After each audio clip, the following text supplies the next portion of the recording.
The shelter was unusually still that evening, the faint buzz of fluorescent lights stretching long, ghostly shadows across the linoleum floor. Rows of cages lined the walls, each one a temporary home for an animal hoping for a new beginning. A place of warmth, belonging, and love. Yet, amid the quiet murmurs of this sanctuary, one sound rose above the rest. The haunting cries of a vibrantly colored parrot named Kiko. Kiko sat alone on his perch, his feathers slightly tousled, his gaze fixed on a point far beyond the confines of his cage. Nestled in the farthest corner, away from the lively barks of dogs and the soft meows of cats, his cage was meant to be a sanctuary within a sanctuary. But peace, it seemed, was a stranger to Kiko. For months, Kiko had filled the shelter with his mournful wails.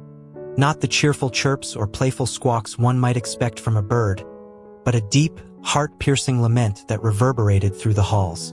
It began the day he arrived, a sorrowful sound so unlike anything the staff had ever encountered that it left them shaken. The shelter team, known for their skill and patience in handling even the most traumatized animals, found themselves powerless. They had seen birds frightened by past abuse, others hostile or physically wounded. But Kiko was different. His grief was palpable, his cries like echoes of a soul that had lost its way. Every attempt to comfort him, gentle words, soothing music, favorite treats, was met with the same heart-wrenching response. Initially, they believed it was the shock of being left behind. Kiko had been brought in after the sudden passing of his elderly owner. He'd spent his days in a tiny, cluttered apartment, his cage perched near a window with a view of the bustling world below. When paramedics arrived, they found Kiko chirping softly, oblivious to the stillness that had settled over the room. From the moment he entered the shelter, however, everything changed. His cries began immediately, an unrelenting lament that filled every corner. "He's grieving," one staff member suggested. "He must miss his owner." It was a reasonable explanation, at least at first. Parrots, after all, are remarkably intelligent and form profound emotional connections with their human companions. Kiko had likely been deeply attached to the man who had cared for him. But as days turned into weeks and weeks into months, Kiko's sorrow did not wane. Instead, it intensified. His cries grew more desperate, more anguished, echoing through the shelter like a symphony of heartache. The staff watched helplessly, their hearts breaking for the inconsolable bird. Something deeper, something they couldn't yet comprehend, seemed to be fueling his relentless grief. The shelter's head vet, Dr. Emily Carter, had spent countless sleepless nights trying to uncover the mystery behind Kiko's sorrow. She'd examined him for injuries, meticulously reviewed his diet, even experimented with different lighting to create a more soothing environment. Every test, every adjustment yielded the same result. Nothing. There was no physical reason for his unrelenting distress. "He's in perfect health," she told the shelter's director, David, her voice laced with frustration. "I just don't get it. There's no logical reason for him to be this distraught." David, his face marked by the weight of endless nights spent hearing Kiko's cries, ran a hand through his thinning hair. "I've never seen anything like this before," he admitted. "Could it be psychological? Maybe he's dealing with some kind of trauma?" Emily stood in the quiet examination room, her thoughts racing. She leaned heavily against the counter, her gaze fixed on Kiko from across the room. His feathers, vivid shades of emerald, crimson, and sapphire, seemed almost too vibrant against the dull gray of the metal cage. But despite his radiant appearance, Kiko was a shadow of the joyful bird he should have been. His body remained hunched, unmoving, save for the hollow, mournful sound that escaped him with mechanical regularity. The wail was unlike any bird call Emily had ever encountered. A deep, resonant cry that filled the sterile room with an unbearable sadness. Long after her shifts ended, that sound clung to her thoughts, haunting her even as she tried to sleep. Emily had been the shelter's head veterinarian for over a decade. She had seen animals scarred by abuse, emaciated from neglect, and broken by abandonment. Yet, despite her experience, Kiko had her completely baffled. He was healthy, with pristine feathers, a steady appetite, and well-maintained talons. Every outward sign pointed to a thriving parrot, but the cries told a different story. Something was deeply, painfully wrong. David entered the room, his face weary, his shoulders slumped under the weight of Kiko's endless grief. "Emily," he said softly, "this bird is breaking my heart. Is there anything else we can try?" Emily let out a long sigh, her exhaustion evident. "I've done everything I can think of," she admitted. "There's no injury, no illness, nothing tangible. It has to be something psychological. It feels like mourning, but how can it last this long?" David nodded solemnly and approached Kiko's cage with deliberate care, as if afraid that even the slightest disturbance might worsen the bird's anguish. He extended a hand toward Kiko, but the parrot remained still. There was no flinch, no flicker of recognition. Only the same agonizing cry, echoing through the room and deep into their souls. "Do we know anything about his previous owner?" David asked, his voice tinged with both curiosity and concern. Dr. Emily Carter glanced at the intake file resting on the counter. "His last owner was an elderly man," she explained. "Lived alone. When paramedics found him, Kiko was still in his cage, chirping away, seemingly unaware of what had happened. They brought him here and he seemed fine at first. But once he arrived, well, you've seen how he's been since then." David rubbed his temples, his frustration palpable. "It's been 5 months, Emily. 5 long months. We've handled some pretty tough cases over the years, but this is different. If we can't help him, I'm worried he'll never be adoptable." The words hit Emily hard, striking a chord of professional and personal responsibility. She dedicated her career to ensuring that every animal in the shelter got a second chance at happiness. The thought of Kiko spending the rest of his life confined to a cage felt like a personal failure, a challenge she couldn't walk away from. "There has to be something we're missing," she said, her voice firm with resolve. David raised an eyebrow, skepticism evident. "Missing? You've already done every test, checked every possible cause." "I know," Emily replied, her tone unwavering, "but I want to try something different." That evening, after the shelter had quieted down and the other animals had settled into their nightly routines, Emily brought a folding chair to Kiko's cage. She sat down, keeping her distance, and simply observed him. She didn't speak or attempt to interact. Instead, she let the silence between them grow, broken only by Kiko's sorrowful cries. For a while, it was the same as always, the same plaintive sound, unwavering and painful to hear. But as Emily listened more closely, she began to notice something. A rhythm embedded in the cries, a subtle, almost musical cadence. It wasn't random. It felt deliberate, as though Kiko was trying to convey something specific. Intrigued, Emily pulled out her phone and recorded the sound. Later, she played it back, listening carefully. The cries weren't just expressions of grief. They had structure, almost like a primitive form of language. Emily, who had worked with parrots before, knew their incredible ability to mimic human speech. But this wasn't mimicry. Kiko wasn't copying words. He was trying to communicate something far deeper, and Emily was determined to uncover what it was.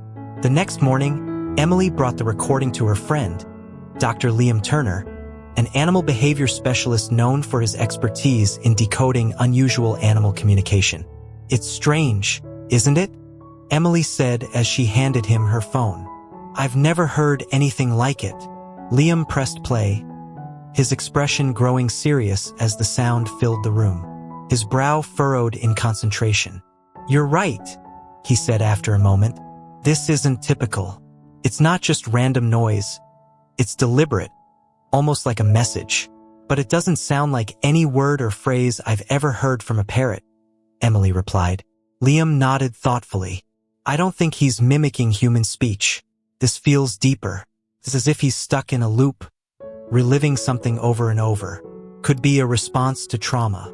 Emily's thoughts immediately turned to Kiko's past. "You mean trauma from losing his owner?" "Possibly," Liam said, though his tone was uncertain. "Or it could be something else entirely. Sometimes, Animals develop repetitive behaviors as a way to cope with specific triggers. It's like their way of processing or responding to something that left a deep impression. Emily's eyes narrowed as a new possibility surfaced in her mind. What if something happened before his owner passed away? Something we don't know about. Could Kiko be trying to tell us about that? Liam leaned back in his chair, his face thoughtful. It's definitely possible, but figuring out what exactly that is, that's going to be a challenge. Determined, Emily returned to the shelter that evening with renewed focus. She pulled a chair up to Kiko's cage, sitting in the quiet, her ears tuned to every nuance of his cries. She played the recording again, over and over, searching for hidden clues in the cadence of his sorrow. As she sat there, weariness tugging at her, something caught her eye.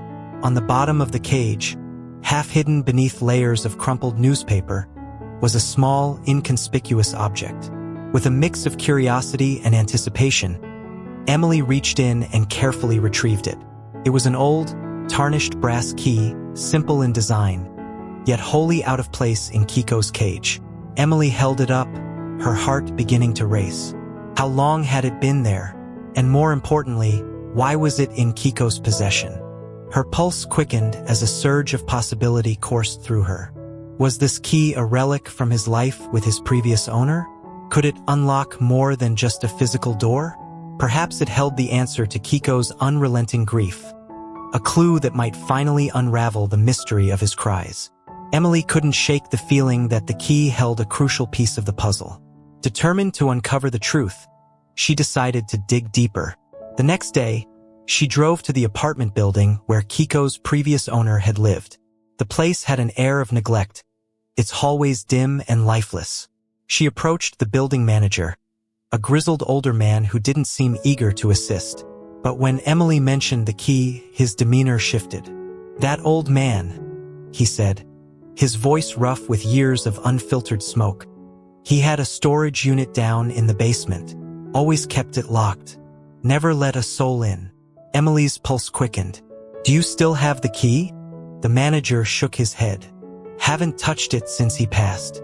Been meaning to clear it out, but you know how it is. Life gets in the way." Without hesitation, he led Emily down a narrow staircase to the building's basement. The air grew cooler, heavy with the smell of mildew and time forgotten. They reached a dimly lit corner where a small, rusted door stood, its padlock blanketed in dust. "This is it," the manager said, stepping aside. Emily inserted the brass key into the lock, her hands trembling with anticipation. A soft click broke the silence, and as the lock released, she pushed the door open. The hinges groaned in protest, revealing a small, cluttered storage unit. Shadows danced across the room as she stepped inside. At first, the contents seemed mundane. Old boxes, a broken lamp, and furniture blanketed in cobwebs. But as she ventured further, her eyes landed on something peculiar. In the corner, partially obscured by a stack of crates, was a small wooden perch, the same kind she'd seen in the old man's apartment. Her breath caught when she noticed what lay atop a dusty table nearby, a large framed photograph. She carefully picked it up, her eyes widening as she took in the image. It was the old man, smiling warmly, with Kiko perched on one shoulder. But that wasn't all. Beside Kiko stood another parrot, identical in color and markings, a mirror image. Emily's mind raced. Kiko hadn't been the man's only companion. There had been another bird, a partner, perhaps a mate. But where was it now? What had become of it? The photograph seemed to scream the answers she had been searching for, and yet it posed even more questions.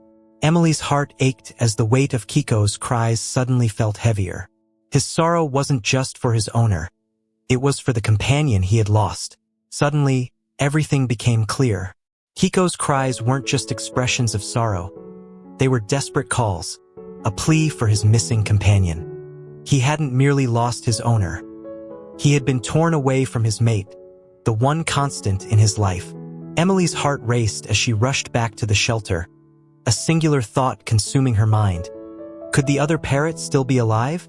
Perhaps in the chaos following the old man's passing, Kiko's mate had been left behind or somehow separated.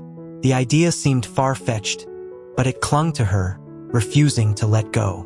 Determined, Emily immediately reached out to local bird rescues. She combed through records, scanning countless reports and online postings, her eyes darting across every description, every photo. Days stretched into nights, and just as her hope began to wane, an email arrived. It was from a small rescue center 2 towns over. They had recently taken in a parrot matching the description, a bird found wandering alone, weak and malnourished. Emily didn't hesitate. Her hands trembled as she gripped the steering wheel, driving as fast as she could to the rescue. Upon arrival, the staff led her to a small, quiet room, and there, perched in a temporary enclosure, was the parrot. Despite its frail condition, the resemblance was undeniable. Emily's breath caught. This was Kiko's mate, the missing piece of his shattered world. With great care, Emily brought the parrot back to the shelter. Her heart pounded with a mix of excitement and nervous anticipation. Would Kiko recognize his companion after so much time? Would the reunion bring him the peace he so desperately needed? As she approached Kiko's cage, she held her breath. The second parrot was still, its eyes scanning the room with quiet curiosity. Then, as Emily placed the bird near Kiko, the atmosphere shifted. Kiko, who had spent months in relentless grief, fell silent. His once dull eyes sparked with life as he moved to the edge of his perch. His wings fluttered lightly, and he let out a soft, hesitant chirp. The second parrot responded with a similar call, and Emily's chest tightened with emotion. The 2 birds exchanged a series of gentle calls, their voices blending in a harmony that was unmistakable. They had found each other. Kiko, after months of sorrow, had finally been reunited with his lost companion, his family. Emily stood there, tears welling in her eyes, witnessing a moment of pure, unspoken love. Tears welled up in Emily's eyes as she witnessed the long-awaited reunion. The 2 parrots exchanged soft, melodic calls, their voices intertwining in a symphony of love and relief. It was a sound both beautiful and bittersweet, a harmony that spoke of lost time, enduring hope, and an unbreakable bond. The mystery that had weighed on Emily for months was finally solved. Kiko's relentless cries had been far more than expressions of grief. They had been desperate calls for his missing mate, his plea for the love and connection he thought he'd lost forever. With great care, Emily opened the cage door and gently placed Kiko's companion inside. Instantly, the 2 birds moved toward each other, their heads meeting in a tender, unmistakable gesture of affection. In that moment, Kiko, who had been restless and sorrowful for so long, was silent. The heavy weight of his heartache seemed to dissolve. For the first time since he'd arrived at the shelter, Kiko was at peace. The constant cries that had filled the shelter for months were gone, replaced by gentle, contented chirps. His once tense and frantic movements now carried an air of serenity. Even his feathers, which had been perpetually ruffled by stress, smoothed out, their vibrant colors more radiant than ever. Emily stood in quiet awe, her heart swelling with emotion. It felt like she was witnessing a miracle, a transformation so profound it was hard to put into words. Kiko, who had once symbolized loss and despair, now radiated calm and joy. His once dim eyes sparkled as he leaned into his mate, their bond unmistakably strong and enduring. The truth was clear now. Kiko's sorrow hadn't been solely about losing his owner. His cries were for his mate, the partner who had been his anchor through life's storms. They had been separated in the chaos, but now, finally, they were together again. Emily's hand trembled slightly as she gently closed the cage door, giving the 2 parrots the privacy and space they deserved. She stepped back, taking a deep, steadying breath, her heart full. This was their moment, and she felt honored to have played a part in reuniting them. For the first time in months, the shelter felt lighter, quieter. Not from loss, but from a profound sense of peace. David stepped into the room, his typically stern demeanor softening the moment his eyes fell on the 2 parrots perched side by side. "Is that?"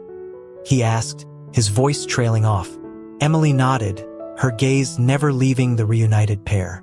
"That's Kiko's mate. I found her at a rescue a couple of towns away. I'm not sure how they got separated, but it doesn't matter now. They're together again. David's expression shifted to one of astonishment. All this time, we thought he was mourning his owner, but he was calling for her. Emily's voice wavered with emotion. I should have seen it sooner.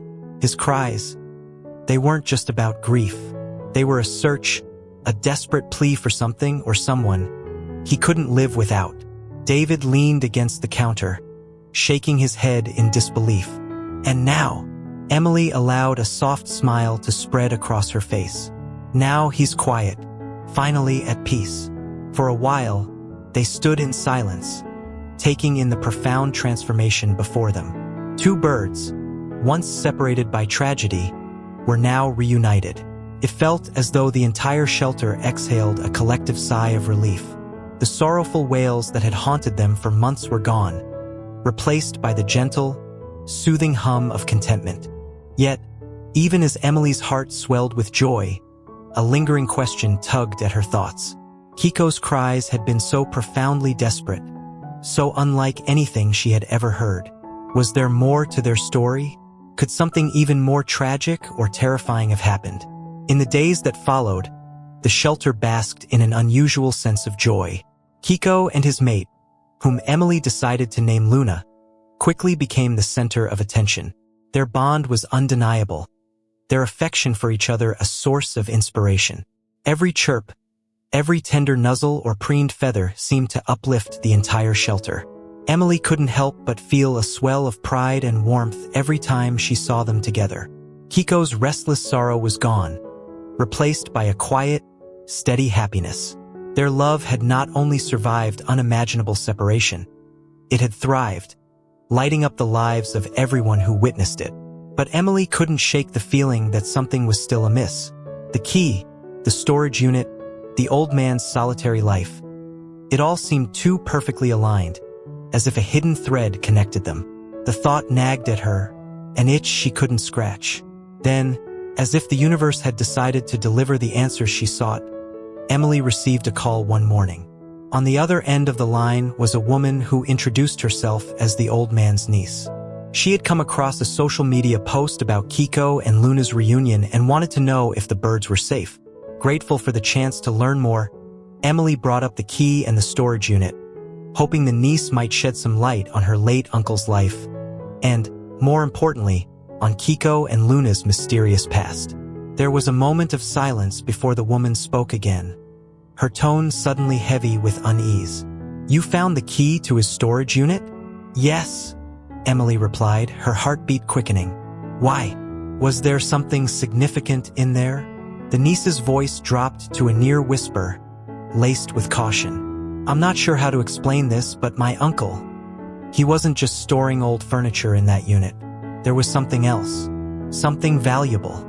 And I'm not talking about money or antiques. Emily felt a chill crawl up her spine. What are you saying? She asked, her voice low. The woman hesitated before continuing, each word measured and deliberate. He used to breed exotic birds, rare ones. There were rumors, whispers, really, that he was part of an underground trade, smuggling endangered species. Emily's grip tightened on the phone as her mind raced. And Kiko and Luna? They were his most prized, the niece confirmed, her voice trembling slightly. He loved them, kept them hidden even from people he trusted. But after he passed, I found out that someone had been searching for those birds. Someone who wouldn't stop until they had them. Emily's breath hitched, her chest tightening with a sudden sense of urgency. Someone dangerous? She asked, barely able to get the words out. Yes, the woman said quietly. I don't know who they are or how far they'd go, but my uncle knew. That's why he kept those birds so well hidden. The line went silent for a moment, but Emily's mind was far from still. The cries, the key, the storage unit, it all made sense now. Kiko and Luna weren't just rare parrots. They were targets in a dangerous game. Emily's mind raced as the pieces fell into place.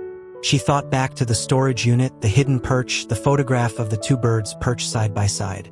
Are you telling me Kiko and Luna were part of an illegal operation?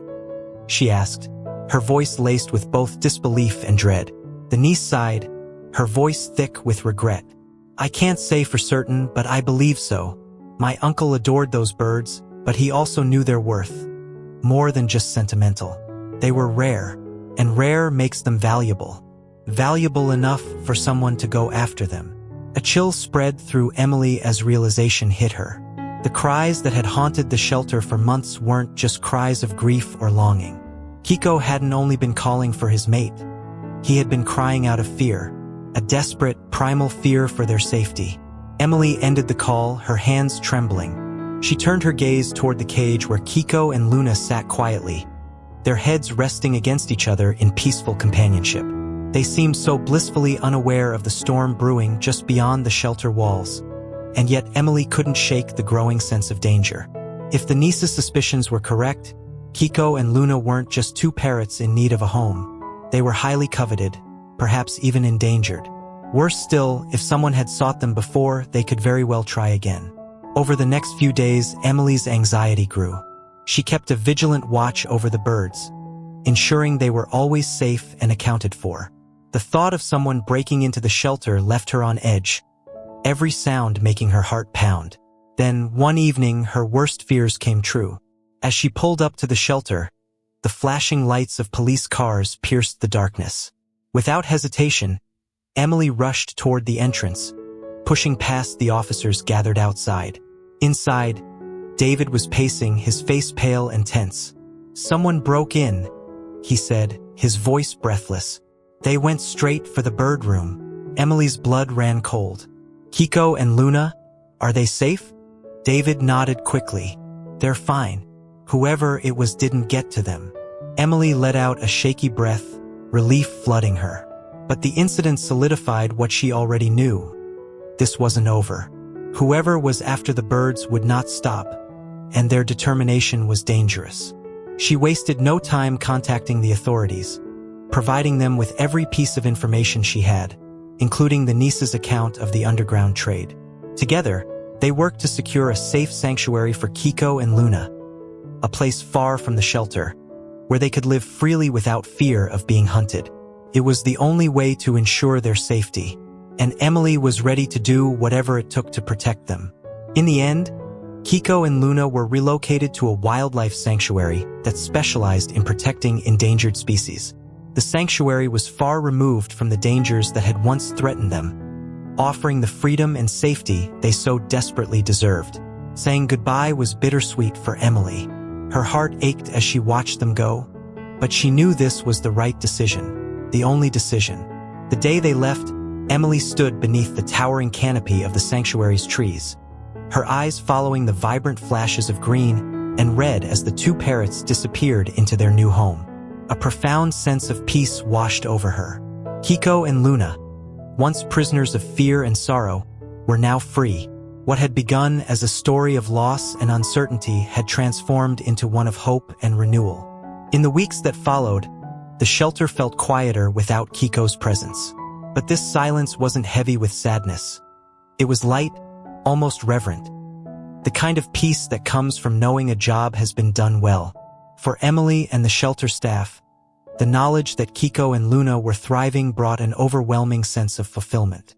They had given the birds not just safety, but a chance at a life full of joy and possibility. One day, as they reflected on the journey, David remarked, "It's not every day you witness something like this. A love story, a mystery, and a miracle, all wrapped up in two little birds." Emily smiled softly, the weight of the past months lingering in her chest but no longer overwhelming. As time went on, the shelter returned to its usual rhythm. New animals arrived, seeking refuge while others found forever homes. Yet, the story of Kiko and Luna remained etched in everyone's hearts, a tale of love and resilience that would be retold for years to come. One morning, Emily received a letter from the sanctuary. Her hands trembled as she opened it, tears welling up as she read about Kiko and Luna's new life. They were thriving, happier than ever, their bond unbreakable. The nightmare they had endured, the danger that once loomed over them, was now a distant memory. In that moment, Emily felt a profound clarity. Sometimes, the most broken creatures carry within them the greatest lessons. They teach us the strength it takes to endure, to love even when the odds are stacked against us, and to find hope when all seems lost. Kiko and Luna's journey would forever remind Emily of why she did what she did. They had found their freedom, their peace, and most importantly, their love. And through their story, Emily had rediscovered her own sense of purpose. The end of their tale wasn't just about survival. It was a testament to the quiet, enduring triumph of the spirit. It was a victory born of compassion, courage, and the unwavering resolve to never give up, no matter how daunting the path. And that, Emily realized, was the happy ending she had been hoping for all along.